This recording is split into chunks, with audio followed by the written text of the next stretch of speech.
Why salutations, motherfactors, and bienvenue to this week's edition of 101Facts.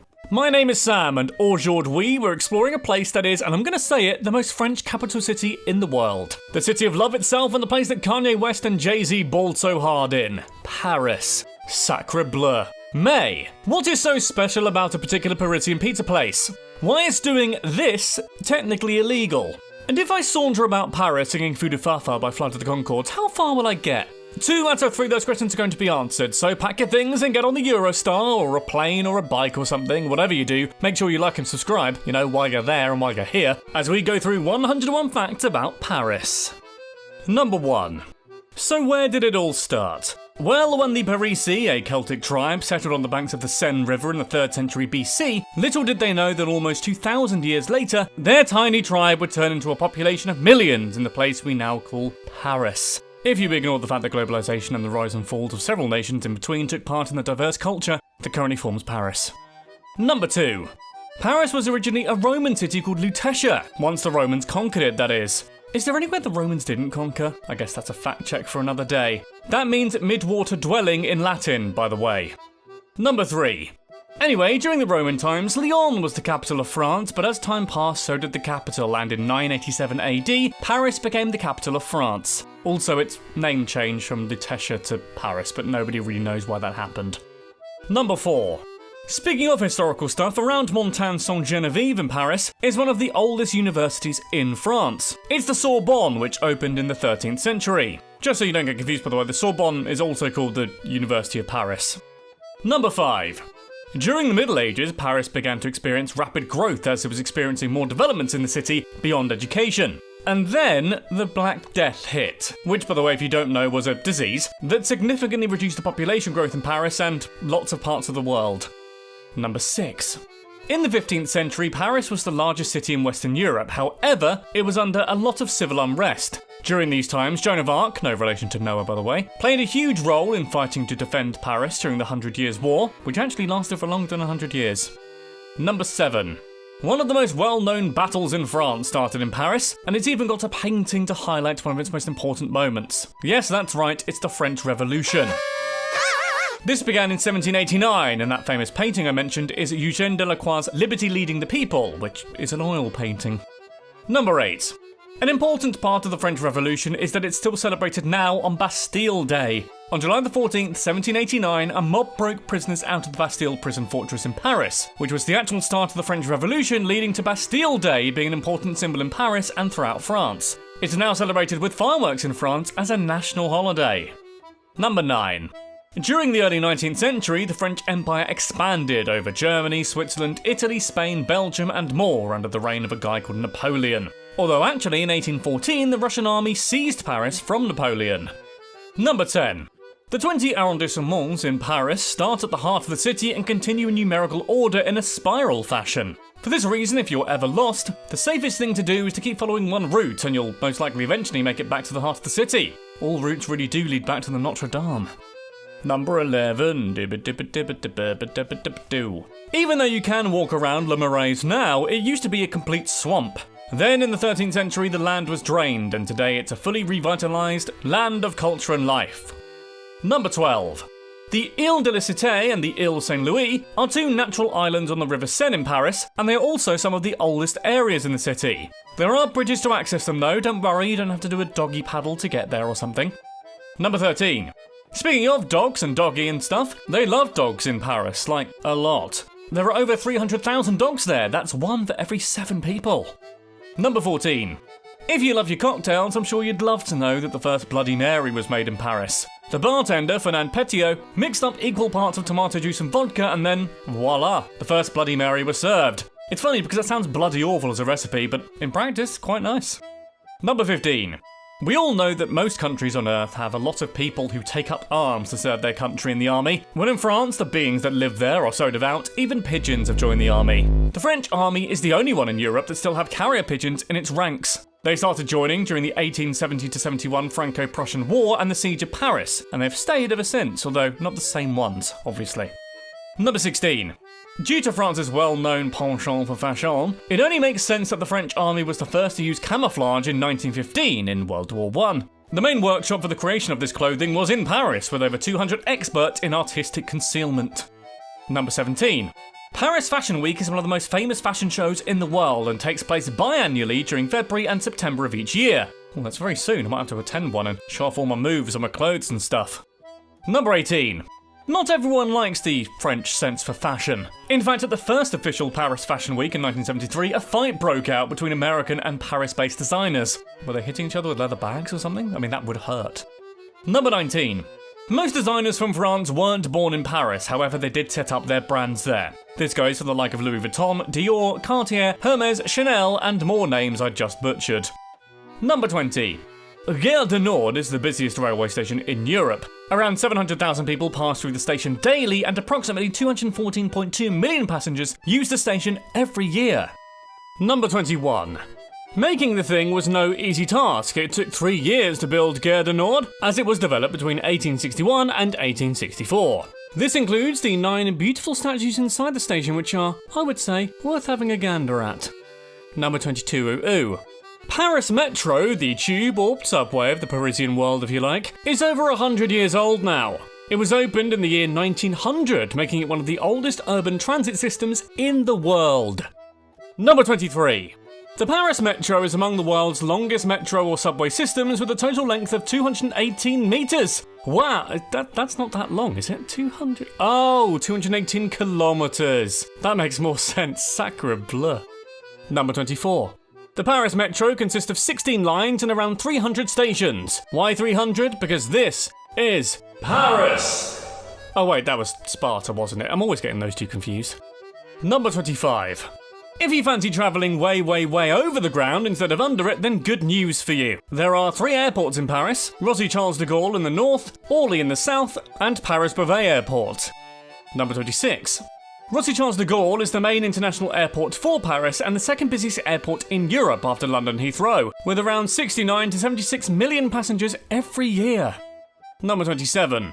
In Charles de Gaulle, the airport, not the man, Air France has the biggest capacity for passengers, therefore making it one of the most popular airlines in Paris. It has 3 terminals and opened in 1974. Number 28. Charles de Gaulle was planning to have a 4th terminal to allow handling of an additional 40 million passengers. However, this was stopped. Why? Well, France had apparently changed their transport priorities, and were looking to develop more environmentally friendly electric and hydrogen-fueled planes instead. Number 29. In 2004, a huge chunk of Terminal 2E at the Charles de Gaulle Airport came crashing down, killing several people in the process. This was indeed a tragic event, but the terminal has been redeveloped since then, and the structure has been improved. Number 30. You'd never guess what, the oldest terminal in Charles de Gaulle, it's Terminal 1. I know, right? It has 4 floors and 7 lounges, so you're not too far from a cosy seat, as long as one of the millions of passengers hasn't taken one up. Number 31. Anyway, enough about this port of the air. Paris has a population of over 2 million people, which is actually way less than other capital cities like London. Still, it's the most populated city in France though, so well done. Number 32. By the by, people from Paris are known as Parisians or Parisiennes in French, so just so you're aware. Number 33. Paris has a number of streets named after presidents of the United States, like Rue Washington and Rue Lincoln. Also, since France were the ones that gave the USA the Statue of Liberty, they must really like America quite a bit. Number 34. There is only one stop sign in the whole of Paris. Wow, I wonder how many accidents take place. Number 35. There are 6,100 streets in Paris. That's 6,100 places you could be robbed. The context for that's coming soon. Don't judge me too harshly yet. Number 36. There are 13,260 crossroads in Paris, so that's 13,260 opportunities for you to bone thugs in harmony. Get it? Because it doesn't matter. Number 37.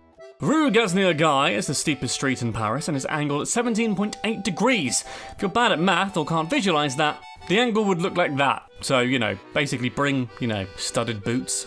Would that help? Number 38. The highest street in Paris is Rue de Telegraphe, which is 128 metres above sea level. That's 420 feet. Fume de la ganja tous les jours. Number 39. Rue Vaugirard is the longest street in Paris and is just over 4.3 kilometres. Sounds great if you're looking to train for a 5k, to be fair. Number 40. 5.75 metres is the length of just under 3.5 Tom Cruises stacked on top of one another, but it's also the length of Rue de Degrés, which is the shortest street in Paris. Number 41. The most narrow street in Paris was built in 1540 and it's called Rue de Chat-Quipeche. It's literally under 6 feet wide, so tight squeeze, maybe not one to go to after the pastries. The meaning of life. Paris has a number of well-known hills, although one of the highest is Montmartre Hill, which is 130 metres high. God, my legs ache just hearing that. Number 43. If you want to visit Paris but can't go for any kind of legal restriction or whatever, or if you just want to feel like you own Paris, you can sort of do that by playing the Paris edition of Monopoly, which is a thing that does exist. There it is there. Lovely. Deal with it. Okay, move on. Number 44. Avenue Foch is the widest street in Paris and is around 120 metres wide. This is the perfect place to bring my whole clique of friends. I don't have that many actually, but you know, if you want to be mine, why not give us a like and subscribe? So, then you can come to Paris with me. I won't pay though. Number 45.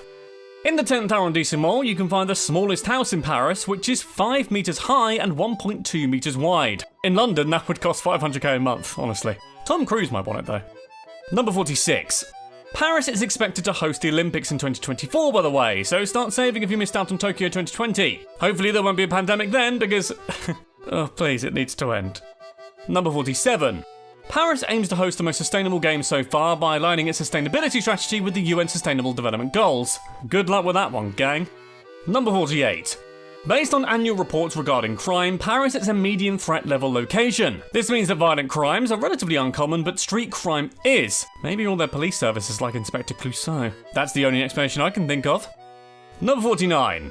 One of the most popular crimes in Paris is pickpocketing, so you better watch out, you better not cry, you better not pout, I'm telling you why, pickpockets are all over this town. Oh no, wait, that's a Christmas song, isn't it? Number 50. Just thought I'd get this out of the way now, the official language in Paris is French. Thanks, bye. Number 51. The Tour de France is the most prestigious and difficult bicycle race in the world. Now, why would I bring that up? Well, the finish line for the race is in Paris. Number 52.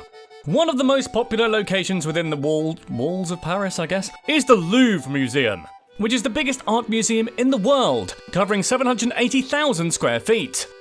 Number 53. The Louvre Museum opened in 1793, and due to its huge collections, it would take you around 200 days to see all of the 35,000 works of art on display if you took only 30 seconds at each piece. Number 54. The Louvre painting collection is one of the richest in the world. It includes classics like Leonardo da Vinci's Mona Lisa, The Raft of the Medusa by Theodore Géricault, The Wedding at Cana by Veronese. Is that me? Did you guys do that? Just always there. Number 55. Speaking of the Mona Lisa, did you know that Napoleon Bonaparte slept with Mona Lisa? By which I mean he had the painting hung in his bedroom. I don't know what you're thinking about there, you filth bag. Number 56. The Louvre tends to get close to 10 million visitors a year. That's basically the same as the whole population of Portugal visiting the Louvre. I mean that as a simile, by the way, because that would be unmanageable if that was true. Number 57. The Louvre Pyramid is a large glass and metal pyramid designed by Chinese-American architect Yao Ming-pei. That's right, not a French architect. Yeah, I know. Number 58. You probably didn't know that there's more than one Louvre around the world. There is the Louvre Abu Dhabi, which looks ravishing. I must have you. And opened in 2017. There's also another Louvre in the north of France too, which opened in 2012. Another mystery solved, Scoob. Number 59. There are actually 5 pyramids in the Louvre, not just this fancy glass one that gets all the attention. Doesn't seem to share it with any other ones, does it? Bit greedy, this guy. Sorry, I got all worked up there, but I hate spoilt pyramids. I tried to say you shouldn't throw stones in glass houses, but, you know, needs to share more, right? Yeah. Number 60. The Louvre wasn't known as the Louvre when it first opened. Originally, it was called the Museum d'Art. Later on, Emperor Napoleon named it after himself. What a big head. Calling it Musée Napoleon. Isn't that modest? After that, it was given its present name, the Louvre. Number 61. The Mona Lisa isn't as big as people think. The actual painting is only slightly bigger than an A2 piece of paper, as it measures just 30 inches by 21. There's a joke I could make there, but I'm going to leave it. See if you can work it out. Number 62. Here's the thing though, Mona Lisa is not the name of the woman in the painting. The woman is thought to be Lisa Gherardini, whose husband commissioned the work around 1503. That's why the painting is called Mona Lisa, because it roughly translates into My Lady Lisa. Number 63. We know there are many popular sculptures within the Louvre, but did you know one of those popular sculptures doesn't even look finished? It's the Winged Victory of Samothrace, which can be viewed in the Louvre at the top of a staircase, and it doesn't have a head. Nintendo 64. Napoleon commissioned the construction of what we now know as the Arc de Triomphe, but he didn't live to see the completed arc, as there were a number of delays during development. The Arc de Triomphe was completed in 1836, but he died in 1821. Number 65. The walls of the Arc list the names of 558 French generals and the major battles of the Napoleonic Wars. I wouldn't be surprised if Napoleon put his own name up there, and more than once too, to make up for little, you know what I mean, he's a short guy. Number 66. At the base of the Arc de Triomphe stands a torch. Every evening at 6:30 PM, the torch at the base of the Arc de Triomphe is rekindled to honour the sacrifice of the unknown soldier in World War I. So, if you are in Paris and see a little random fire in the middle of the night, that's why. Oh, and there's also a power cut apparently. Number 67. But how can we talk about Paris without talking about the Eiffel Tower? It's visited by 7 million people every day. Every day? No, sorry, a year. Otherwise that'd be mad, like the Portugal thing all over again that I mentioned earlier. What am I like? Number 68. The Eiffel Tower is named after Gustave Eiffel, which sounds like a joke, but it isn't. He created this tower, although not on his own. He had Maurice Coechlin and Émile Nouguier, as well as architect Stephen Sylvestre, on board to help out. But their names aren't on the tower now, are they? Number 69. Eiffel Tower. The Eiffel Tower was built to be one of the main attractions at the Paris World Fair in 1889 and was meant to commemorate 100 years since the French Revolution. But all of that context has rather changed now, huh? Number 70. It took 2 years, 2 months and 5 days to build the Eiffel Tower, which is about the same time it took for me to build my rock-hard abs. Sorry, this video is voiceover only. You can't see them. Number 71. Did you know it's illegal to take commercial pictures of the Eiffel Tower at night? I'm not sure how you'd police that, but it's to do with copyright issues surrounding the lights on the Eiffel Tower, which obviously aren't on during the day. Number 72. The Eiffel Tower is around 300 metres high, but 324 metres high if you're measuring up to the tip. I've said that before. Number 73. The Eiffel Tower can only hold 5,000 people at a time. This is around identical to the size of an average concert venue, I guess, so visualise that, but scattered around number, so vertically. Number 74. A woman once married the Eiffel Tower in 2008, so sorry everyone, but this thing right here, it's taken. Number 75. From a woman who tried to marry the tower to a dick of a man who tried to have it destroyed, Adolf Hitler. Yes, he wanted to blow it up and have it demolished as a show of strength, but he was talked down from this plan. Number 76. What you may not know is that the Eiffel Tower is not the most visited monument in Paris, nor is the Louvre. Oh no, it's actually the Notre Dame Cathedral. Number 77. The Notre Dame Cathedral was constructed between the 12th and 14th centuries and was built upon the ruins of 2 earlier churches. So it's recycling, kind of, in a way, ish, isn't it? Number 78. In 2019, the Notre Dame Cathedral caught fire and led to the 850-year-old building's spire and roof collapsing. Luckily, it's all fine now though, and it wasn't completely destroyed. No word on whether or not that hunchback's okay though. Number 79. Did you know you can turn bells into balls? Well, the French did. From 1791 to 92, all the bells of the Notre Dame, except the 1681 Bourdon called Emmanuel, were torn down and melted to make cannonballs. Number 80.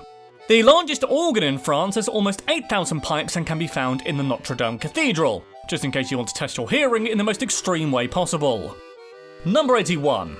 Time to tackle some myths. The 2 towers in Notre Dame Cathedral are presumed to be identical, but they're actually a little bit different. The North Tower, for example, is a bit bigger than the South one. Number 82. Some people believe that the gargoyles on the Notre Dame Cathedral are there for decoration, but they're not. The gargoyles actually protect the building from temperamental weather by preventing water from dripping too close to the walls. So by diverting the water that runs down the roof, it protects the stone walls from damage caused by excessive runoff. Number 83. One of the most famous sculptures in the world is in the Rodin Museum in Paris. Can you guess what it is? Have a think. You're close. Just guess, come on. Guess. Okay, if you haven't figured it out, it's the Thinker. See, you were close because you were thinking about it. Number 84. Funnily enough, the Thinker wasn't originally called the Thinker. Rodin first named it the Poet after it was presumed to be part of a bigger piece, The Gates of Hell. He then changed the name to the Thinker to allow it to exist as a separate piece. Number 85. The Rodin Museum opened in Paris in 1919 and is dedicated to the works of the French sculptor Auguste Rodin, who unfortunately didn't live to see the museum open. Number 86. Did you know that without Paris, we wouldn't have Hermione Granger? Because Emma Watson was born there. That's how that works, right? Number 87. Hey, while we're at it, another popular figure who was born in Paris is Jade Jagger, daughter of Mick.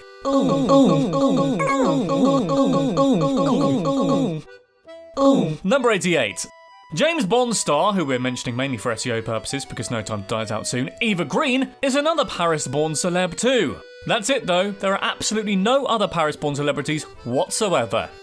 Number 89. Well, okay, that is apart from N'Golo Kante. For all those who aren't football fanatics, Kante is a Paris-born celeb known for his 5-star football abilities that he's been known to show off while playing for both Chelsea and France. Number 90.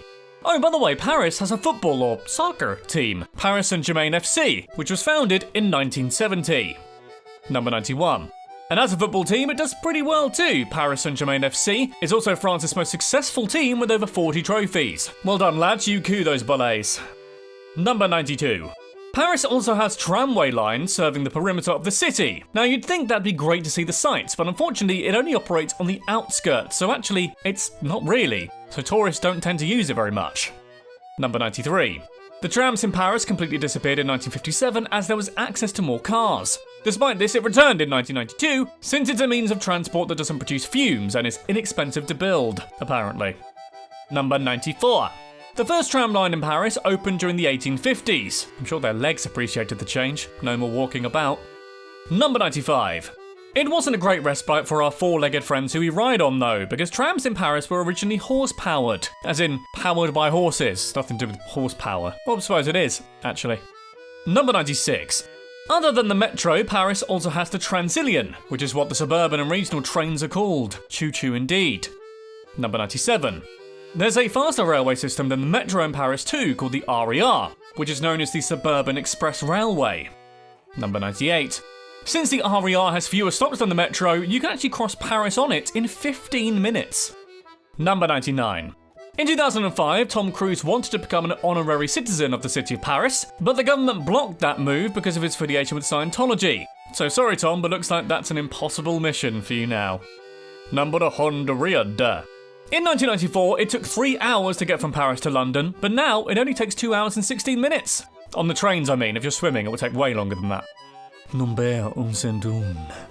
Finally, Paris has a pizza restaurant called Pazzi. Big deal, right? Well, this is a big deal, actually, because the pizza there is served by robots. Well, I say that, it's a series of like little arms, like in a car factory, but still, not human. So that was 101 Facts about Paris. Have you ever been? Are you from there, perhaps? Let me know in the comments down below. While you're down there, please do like this video. It really does help us out a fair bit. And subscribe too, because that helps us out even more. Become part of the Mother Factor team right now. In the meantime, though, hark. Look at these 2 videos on screen right now. You're going to really enjoy. Trust me on that one, and I'll see you there. Goodbye. Or should I say, au revoir.